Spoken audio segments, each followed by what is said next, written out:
When I Grow Up. Up until yesterday, Hannah had wanted to be a teacher.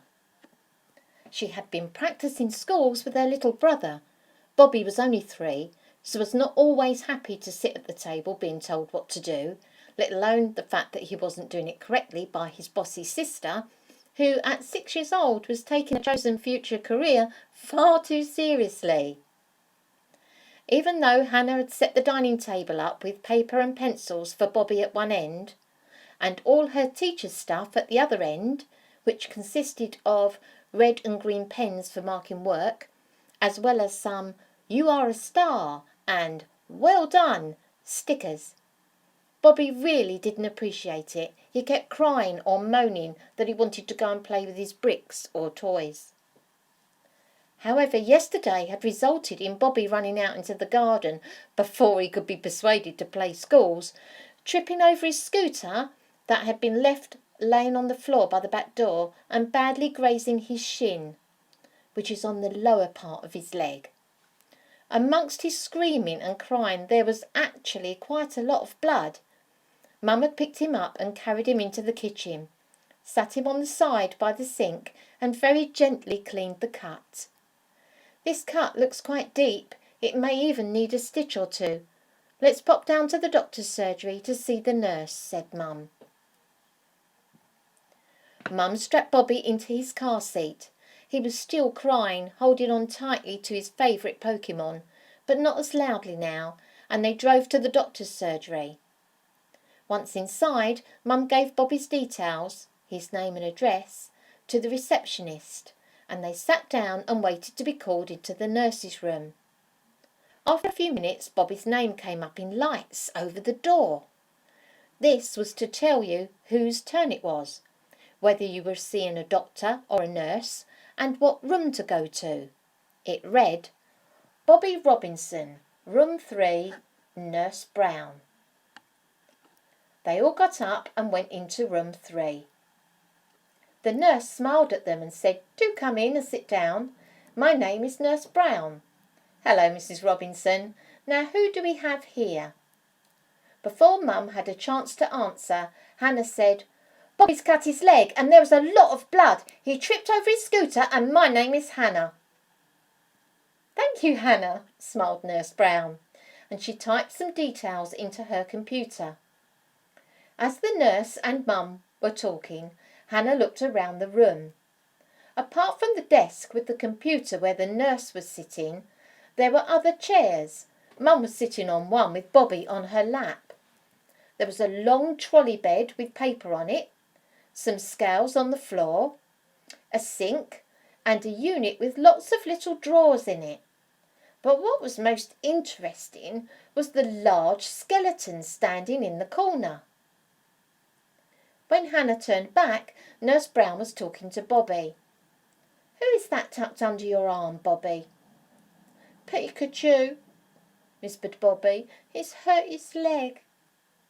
"Well, let's make it better then," she said, and the nurse opened a little packet and took out a sterile wipe, a bit like the wet wipes used at home.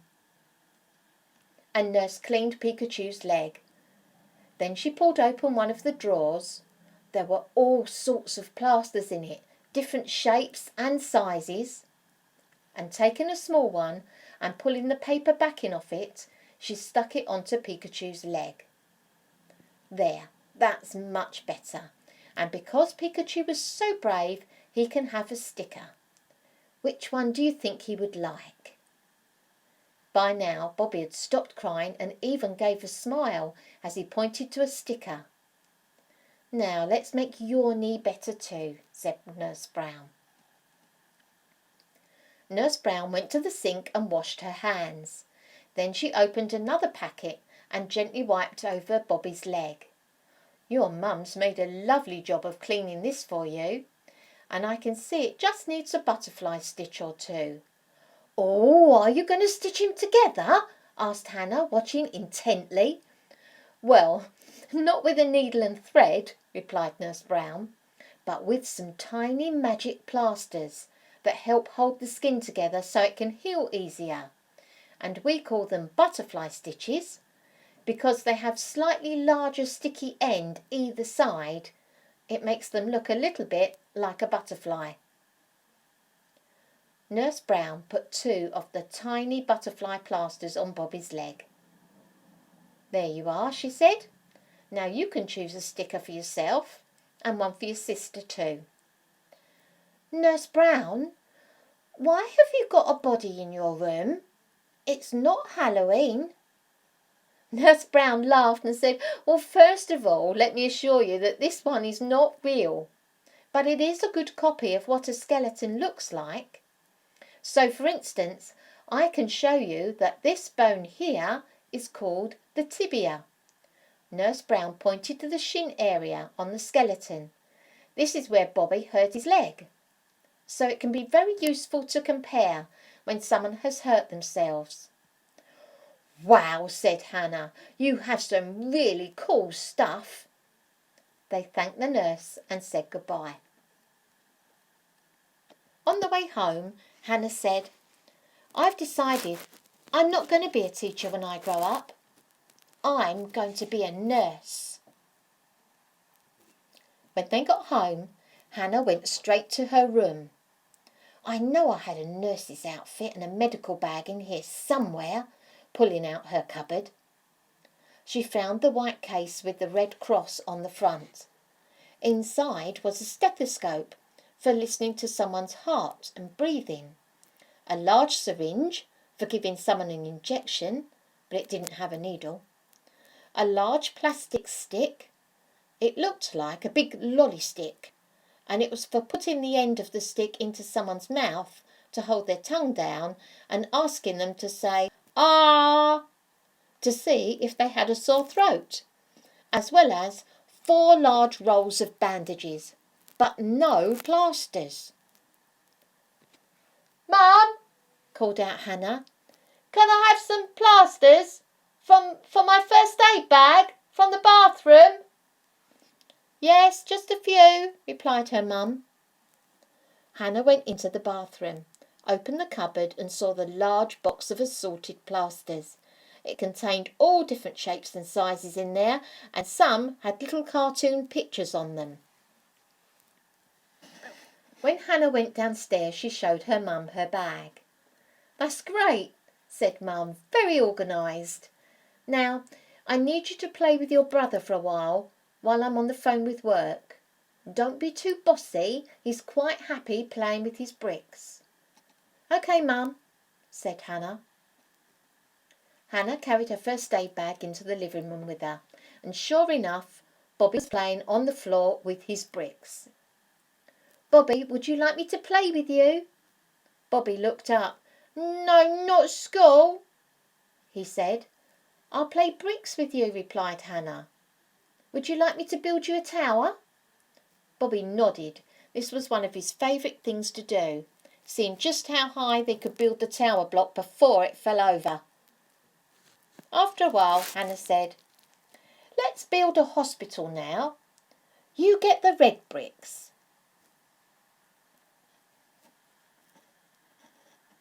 "Now," said Hannah, "we need a nurse and a patient. You be the patient because you have the poorly leg." "And my finger," said Bobby, holding up his finger. Bobby had got a scratch on his finger ages ago, and there was no mark to be seen now. "Would you like a plaster for it?" she asked. Bobby nodded. Hannah opened her bag and got the plasters out. She picked one with a cartoon picture on it, pulled off the paper from each end and wrapped it round Bobby's finger. "There," she said. "Would you like another one?" Bobby nodded, and Hannah got out 2 more plasters and put one on his arm and one on his forehead where he had bumped it earlier, even though there was no mark. "They're just like the ones you got from Nurse Brown. Lovely." Then Hannah got one of the bandages out of her bag. I need another patient." Hannah glanced at Arthur, their dog, asleep on the rug. "Oh, yes, you look injured. Let me look at you, Arthur." Hannah took the stethoscope out of her bag, picked up the headset and put an earpiece in each ear. The tubes were connected to a big round piece called the chest piece. It had a large circle one side, this is to listen to breathing, and a small circle called a bell that was actually for listening to sounds inside the body. "Oh, Arthur, I can hear your tummy rumbling. You're breathing nicely, but I think you need a bandage, just so I can practice." Hannah wound a bandage around the dog's leg, and he hardly moved. She got a second bandage and managed to wrap it around his tail and stick the end down with a plaster.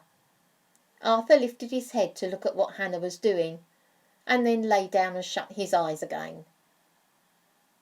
"Now come on, Arthur, up you get. Come on, boy, come on. Would you like a biscuit?" Arthur knew the word biscuit and stood up wagging, or trying to wag, his bandaged tail. "Now stand still, Arthur."